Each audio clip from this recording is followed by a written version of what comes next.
స్ట్రైట్గా అడిగిన ప్రశ్న ఏంటంటే విశాఖ నగరంలో ఉన్న విలువైన భూముల్ని మీరు వచ్చి 99 పైసలు ఇస్తున్నారు. అది ఇచ్చిన దాంట్లో పారదర్శకత లోపిస్తుంది. మీరు వచ్చి వారితో ఏం సంప్రదింప చేసుకుంటున్నారో ప్రపంచానికి తెలియాలి, కానీ మాకు తెలియదు, ప్రపంచానికి కూడా తెలియదు. మీరు లోపాకారిగా చేస్తున్నారు. ఆ నేపథ్యంలో అదే సంస్థలు మన పక్కనున్న రాష్ట్రంలో, అదే హైదరాబాద్లో కానీ బెంగళూరులో కానీ పారదర్శకతతో బిడ్డింగ్కి వెళ్ళి వాళ్ళు వచ్చి కోట్లాది రూపాయలతో కొంటున్నారు. ఇక్కడికి వచ్చినప్పుడు వచ్చి ఊరికే 99 పైసలుగా మీకు ఇస్తామని చెప్తున్నారు అనేది మా ప్రశ్న అధ్యక్ష. దాని తర్వాత భావం అధ్యక్ష. దానికి వచ్చి వారు వచ్చి ఎకో సిస్టమ్ గురించి చెప్తున్నారు అధ్యక్ష. వైజాగ్లోను ఐటీ పార్క్ ఎకో సిస్టాన్ని 2004లోనే మేము ప్రారంభించాం అధ్యక్ష. ఆ రోజున నేను మినిస్టర్ని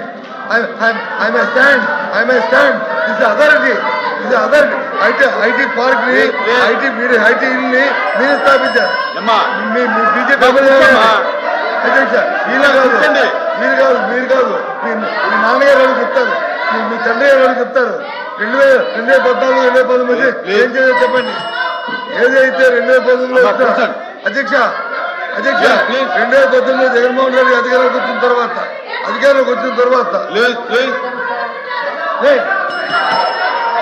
కూర్చోండి 2019లో ఏదైతే మీరు ఎకో సిస్టమ్ గురించి ఈ డేటా సెంటర్ మారుతారో 2019లో జగన్మోహన్ అధికారంలోకి వచ్చిన తర్వాత అదాని డేటా సెంటర్ నుంచి ఎవరైతే అమలు చేశారో అదాని చెప్పారు కదా. ఇది తెలియదు అధ్యక్ష. అయినప్పటికి కూడా వాటి గురించి సంప్రదింపు చేయడానికి, డిస్కస్ చేయడానికి దీని మీద సపరేట్ డిబేట్ తెచ్చుకుంటా బిజినెస్ సెక్టర్తో. కానీ ఈరోజు ఈ ప్రశ్నకి ఈ ప్రభుత్వం లోపాకారిగా మీకున్న లావాదేవీలతో మీ స్వార్థ ప్రయోజనాల కోసం అధ్యక్ష చెప్తారు అధ్యక్ష. వైజాగ్లో గీతం భూములు అధ్యక్ష, వాళ్ళ కుటుంబానికి వచ్చి 5,000 కోట్ల భూముల్ని ఏ రకంగా అపరంగా కట్టబెడతారు అధ్యక్ష. ఎంతమందికి ఉద్యోగం ఇస్తారు గీతం? 5,000 కోట్ల భూముల్ని కట్టబెడతారు అధ్యక్ష. ఇది అధ్యక్ష, ఇది సమాధానం అధ్యక్ష. కాబట్టి ఈ ప్రభుత్వం చేస్తున్న ఈ బోధోపిడికి ఈ లాలూచికి నిరసనగా ఈ దందానికి నిరసనగా మీరు చేస్తున్న వ్యతిరేకమే విధానం నిరసనగా ఈ ప్రశ్న నుంచి మేము వాటి వాకౌట్ చేస్తాం అధ్యక్ష. కూడా చేస్తాం అధ్యక్ష.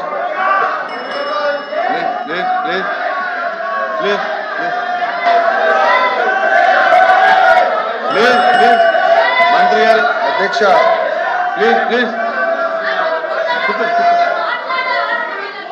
శ్రీకాంత్ కూర్చోండి. శ్రీకాంత్ కూర్చోండి అధ్యక్ష. అమ్మా కూర్చోమ్మా అధ్యక్ష. నేను ఇప్పుడు 5 కంపెనీలకి మేము ఒక్క నిమిషం 5 కంపెనీలకి మేము భూములు కేటాయిస్తాం జరిగింది 99 పైసల్లో. దాంట్లో TCS, Cognizant, ANSR, Raheja Corp, అదేవిధంగా మదర్సన్ ఇంటర్నేషనల్కి మేము భూములు కేటాయించాం అధ్యక్ష. ఇప్పుడు ఉర్సా అన్నారు, ఛాలెంజ్ చేశాను, మాట్లాడలేకపోయారు. ఇంకొకరికి ఎవరికో ఇచ్చామన్నారు, అసలు కేటాయింపే జరగలేదు, వాకౌట్ చేస్తారు. ఏంటి అధ్యక్ష ఇది? వాస్తవ సత్య దూరం మాటలు మాడితే ఇట్లనే ఉంటుంది అధ్యక్ష. ఎందుకు ఇలాంటి కంపెనీస్ మేము ల్యాండ్ ఇస్తామంటే అధ్యక్ష, ఒక్క ఐటీ ఉద్యోగం వల్ల సుమారుగా 5 నుంచి 6 ఇండైరెక్ట్ జాబ్స్ కూడా క్రియేట్ అవుతాయి అధ్యక్ష. అంటే ఒక 65,000 మందికి మనం సుమారుగా 65 నుంచి 70,000 మందికి మనం ఐటీ ఉద్యోగాలు కల్పిస్తే 3.5 లక్షల నుంచి 4 లక్షల మందికి ఇండైరెక్ట్ జాబ్స్ అనేది వస్తుంది అధ్యక్ష. అంటే ఈ సెకండరీ ఇండస్ట్రీస్ కూడా హెల్త్ కేర్ కానివ్వండి, ఎడ్యుకేషన్ కానివ్వండి, ఈ రీటైల్ కానివ్వండి, రెస్టారెంట్స్ కానివ్వండి, ఎంటర్టైన్మెంట్ కానివ్వండి, ఇది మొత్తం ఎక్కువ సిస్టమ్ మొత్తం కిక్ స్టార్ట్ అనేది అవుతుంది అధ్యక్ష. మా అంచనా ప్రకారం అధ్యక్ష, ఈ ఒక 50,000 ఐటీ ఉద్యోగస్తులు ఒక సిటీలో ఉద్యోగాలు వస్తాయి అధ్యక్ష. డైరెక్ట్గా సుమారుగా $1 బిలియన్ ఆ ఎకానమీకి ప్రతి ఇయర్ వస్తుంది అధ్యక్ష. 1 బిలియన్. మా లక్ష్యం ఏంటంటే 5 లక్షలు అధ్యక్ష. సో $10 బిలియన్ ఒక విశాఖపట్నం ఎకో సిస్టానికి ప్రతి సంవత్సరం ఎకనామిక్ యాక్టివిటీ చేయాలనే లక్ష్యంతో మేము పనిచేస్తున్నాం అధ్యక్ష. సో ఇది ఒక సిస్టమేటిక్గా చేస్తున్నాం అధ్యక్ష. ఎందుకు వాకౌట్ చేశారు ఇంకా నాకు అర్థం లేదు. ఎందుకంటే బొత్స గారికి అదొక ఫ్యాషన్, ఇట్లా వస్తారు అట్లా వెళ్తారు అధ్యక్ష. ఈ తలుపు నుంచి వెళ్తారు, ఆ తలుపు నుంచి వెళ్తారు, మళ్ళీ ఈ తలుపు నుంచి వస్తారు. అదొక ఫ్యాషన్ కింద మారింది అధ్యక్ష. మేము చాలా ట్రాన్స్పరెంట్గా పారదర్శకంగా మేము ఇచ్చాం, కేటాయింపులన్నీ ఇచ్చాం. ఆయన ఒక ప్రశ్న అడిగారు, వాళ్ళ దగ్గర నుంచి మీరు ఏం తీసుకున్నారు అధ్యక్ష? టాటా కన్సల్టెన్సీ సర్వీసెస్ అధ్యక్ష, TCS, they are one of the largest IT players. Yes, నన్ను క్రిటిసైజ్ చేయాలంటే ఒక విషయంలో క్రిటిసైజ్ చేయొచ్చు అధ్యక్ష. నేను బాంబే హౌస్కి వెళ్ళాను, టాటా సన్స్ చైర్మన్ చంద్ర గారు ఒకసారి రా, I want to discuss with you అంటే నేను ఆయన బాంబే హౌస్కి వెళ్ళాను. ఆ బాంబే హౌస్లో ఒక కప్ టీ ఇచ్చారు అధ్యక్ష. నేను క్రిటిసైజ్ చేయండి, టీ గురించి క్రిటిసైజ్ చేయండి, no problem, that's it. Second, వాళ్ళు ఏమడిగారు, కాగ్నిసెంట్ క్రిటిసైజ్ చేయొచ్చు అధ్యక్ష. ఎందుకంటే వాళ్ళకు నాకు ఒక కప్ కేక్ ఇచ్చారు అధ్యక్ష.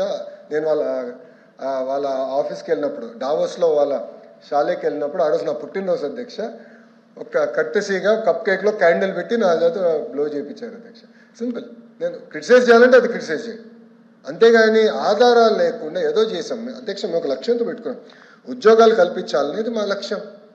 It's a prerogative of this government. నేను అడిగాను వాళ్ళని, మాకు ఇన్కమ్ కన్నా ఉద్యోగాలు మా లక్ష్యం, మేము ఉద్యోగాలు కల్పిస్తున్నాం, మేము ఎక్కడా లాలుచి పడాల్సిన అవసరం మాకు లేదు అని మేము చాలా స్పష్టంగా చెప్పాం అధ్యక్ష. మీరు ఒక్కసారిగా చూస్తే ఒక కియా మోటార్స్ వల్ల, కేవలం కియా మోటార్సే కాదు, అనుసంధానమైన అన్ని యాన్సిలరీస్ని తీసుకురావాలని మేము ఆనాడే ఒక కార్యాచరణ పెట్టుకుని వాళ్ళకి తక్కువ ధరలో భూములు కేటాయించాం.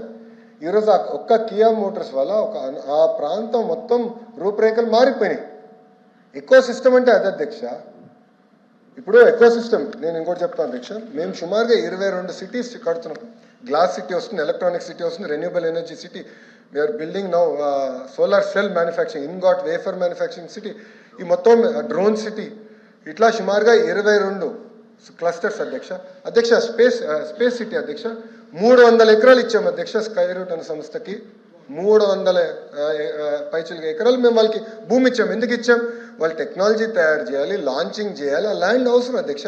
స్పేస్ సిటీ మొత్తం ఏర్పాటు చేయాలి అధ్యక్ష. లాస్ట్ పాయింట్ ఇది ఏంటంటే, ఒక్కొక్క సిటీ అనేది క్లస్టర్ అప్రోచ్గా తీసుకుంటున్నాం. క్లస్టర్ అప్రోచ్ అనేది మొత్తం ఎకో సిస్టమ్ ఆ క్లస్టర్లోకి రావాలి అధ్యక్ష. ఒక ఉదాహరణ, సెల్ ఫోన్లో ఇప్పుడు స్క్రీన్ తయారు చేసేవాళ్ళు కావాలి, హౌసింగ్ తయారు చేసేవాళ్ళు కావాలి, కెమెరా లెన్స్, కెమెరా మాడ్యూల్ తయారు చేసేవాళ్ళు కావాలి, చివరికి కార్డ్బోర్డ్ బాక్స్ తయారు చేసేవాళ్ళు కావాలి, యాక్సెసరీస్ తయారు చేసేవాళ్ళు కావాలి అధ్యక్ష. చైనా సక్సెస్ స్టోరీ అదే. వాళ్ళు సిటీస్ తయారు చేశారు, toy city, electronic city, drone city, ఆ ఈవీ కార్ సిటీ, ఇట్లా ఎకో సిస్టమ్స్ క్లస్టర్స్ అన్నీ వచ్చినాయి కనుకనే వాళ్ళంతా చౌకగా తయారు చేసి గ్లోబల్ మ్యానుఫ్యాక్చరింగ్ హబ్గా వాళ్ళు తీర్చిదిద్దుకున్నారు అధ్యక్ష. వాళ్ళని ఇలా ఆదర్శంగా తీసుకుని we have to build it. మన ఎకో సిస్టమ్ బిల్డ్ చేయాలి. ఇది వర్టికల్ అధ్యక్ష. హారిజాంటల్ లాస్ట్ పాయింట్ హారిజాంటల్ అధ్యక్ష, ఎడ్యుకేషన్ అధ్యక్ష. నా డిపార్ట్మెంట్ కీలకమైన పాత్ర ఉంది అధ్యక్ష. We have to improve our curriculum, we have to focus. Second, testing facilities అధ్యక్ష. ఇప్పుడు సోలార్ సెల్ మ్యానుఫ్యాక్చరింగ్ కదా, ఇది టెస్ట్ చేయాలి. టెస్టింగ్ ఫెసిలిటీస్ తర్వాత సర్టిఫికేషన్ ఫెసిలిటీస్, ఇది మొత్తం ఎకో సిస్టమ్ ఏర్పాటు చేయాలి అధ్యక్ష. లాస్ట్ 2 పాయింట్స్ అధ్యక్ష. ఏసీ మ్యానుఫ్యాక్చరింగ్లో అధ్యక్ష, ఈరోజు ఆంధ్ర రాష్ట్రం భారతదేశంలో 100 ఏసీలు తయారవుతాయి, 50% ఆంధ్ర రాష్ట్రం నుంచి వస్తున్నాయి అధ్యక్ష. 50% అధ్యక్ష. గౌరవ మంత్రి గారు టీజీ భరత్ గారు ఎల్జీ, బ్లూ స్టార్, డైకన్తో ఒప్పందం కుదుర్చుకున్నారు అధ్యక్ష. ఈ రెండు రాబోయే 18 నెలల్లో పూర్తవుతాయి అధ్యక్ష. అది 70% వెళ్తుంది అధ్యక్ష. ఆ అసోసియేషన్తో మేము కలిసినప్పుడు వాళ్ళు కోరారు అధ్యక్ష, టెస్టింగ్ ఫెసిలిటీస్ క్రియేట్ చేయండి, ఐటీఐ పాలిటెక్నిక్స్ని మేము అడాప్ట్ చేసుకుంటాం, మాకు గ్యాస్ తయారు చేసే కంపెనీలు కావాలి, కార్డ్బోర్డ్ బాక్సులు తయారు చేసే కంపెనీలు కావాలి, థర్మోకోల్ కేసింగ్ తయారు చేసే కంపెనీలు కావాలని వాళ్ళు కోరారు అధ్యక్ష. ఈ ఆలోచన కూడా అక్కడి నుంచి మొదలైంది. ఇట్లా ప్రతి ఎకో సిస్టమ్ మేము తయారు చేస్తాం అధ్యక్ష. దానికి కావాల్సిన మన హౌసింగ్ చేయాలి, దాని తర్వాత మా కందులు దుర్గేష్ గారు హోటల్స్ తీసుకురావాలి. ఈ మొత్తం eco system, vibrant eco system create చేస్తేనే నిరుద్యోగ యువకులకి మేము ఉద్యోగాలు కల్పించగలుగుతాం అధ్యక్ష. వైకాపోలు మమ్మల్ని ఆపలేరు. మేము ప్రతి కంపెనీ గ్రౌండ్ చేస్తాం, 20 లక్షల ఉద్యోగాలు కల్పిస్తాం అధ్యక్ష. నేను ఐఎమ్ ఛాలెంజింగ్ దెమ్. ఒక కప్పు కాఫీ కన్నా ఎక్కువ నేను వాళ్ళ దగ్గర ఏమైనా తీసుకుని ఉంటే నిరూపించమనండి. I'm ready for it. I'm ready for any action. ఒక కప్ కాఫీ తప్ప, ఒక కప్ టీ తప్ప వాళ్ళ దగ్గర నుంచి నేను ఏం తీసుకోలేదు అధ్యక్ష. ఎల్ఓపి గారు షుడ్ సబ్స్టాన్షియేట్ ఇస్ అలిగేషన్. ఆయన అలిగేషన్ చేసి వాకౌట్ చేస్తాం కరెక్ట్గా. ఇది పారిపోతాం అంటారు అధ్యక్ష. ఇది పారిపోతాం అంటారు. నో ఎల్ఓపి గారు should substantiate. He should substantiate his allegation. వచ్చిన తర్వాత నేను మళ్ళీ ప్లీజ్ మీ అనుమతి మళ్ళీ నేను ప్లీజ్ ప్రశ్నించాలి. Question number 1